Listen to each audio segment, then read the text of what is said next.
$50 for a movie ticket? I mean, what are they thinking, James? I think what they're trying to do is provide a differentiated opportunity for the consumer. And I think it's one of the rare opportunities where the exhibitors seem to be working well with the studios. Typically, they're battling back and forth over where those dollars should go, but this is an opportunity to not just sell a movie ticket, which exhibitors like, but also a DVD, which is what the studios like. So you get a DVD of the movie as well? That's correct. In addition to the box of popcorn. And it's 2 days early, so if you're a big Brad Pitt fan, it's a differentiated experience. I don't know. Are people really going to pay $50, Paul Sweeney, to go see a movie? I think it's just kind of a one-off kind of promotional type event. I mean, I think, you know, if you're, as James well knows, the theater business is about putting fannies in the seats, as many as you can, and that's really, you're kind of dependent upon Hollywood. If Hollywood doesn't put out good product, people aren't going to come to the theater. But when they do put out good product, attendance is generally pretty good. So we'll have to see. But it seems a little bit of a kind of a promotional. Well, you wonder if it's certain markets, too, that will be more successful than others. I mean, take a look at this graphic that we're showing you. In the U.S., the average price of a movie ticket is about $8. In New York, upwards of 12. 3D is going to cost you 20.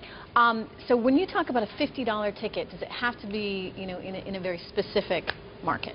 Yeah, I think it's a very limited market overall across the U.S., and I think that's the primary thing. New York, L.A.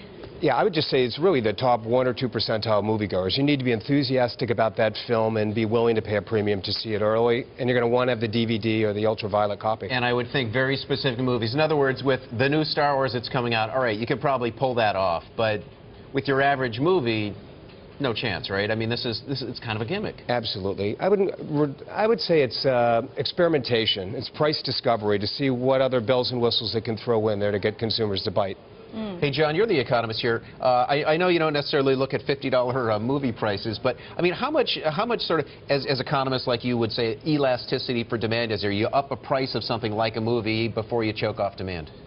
Well, I think you've really got to have something that's an impact, because after all, the industry is fighting against the trend of having big TVs in the home and waiting a few months to watch the movie when it's released on streaming through all the various streaming services. So you've really got to have it that you've got to have that big screen experience. Yeah, and because you might be able to get that effectively at home. But, and you're in, you know, your own home, so you don't have to deal with the theater environment.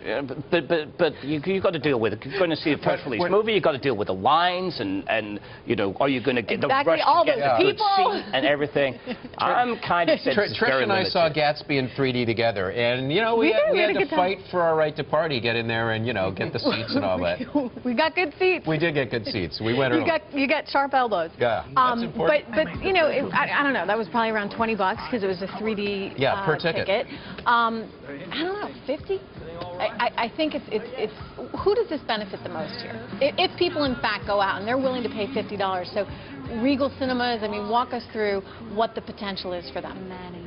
Well, I think you know, both win. I mean, the studio, for every movie there's a split between the theater owner and the studio, and again, as James mentioned, they're fighting about that all the time.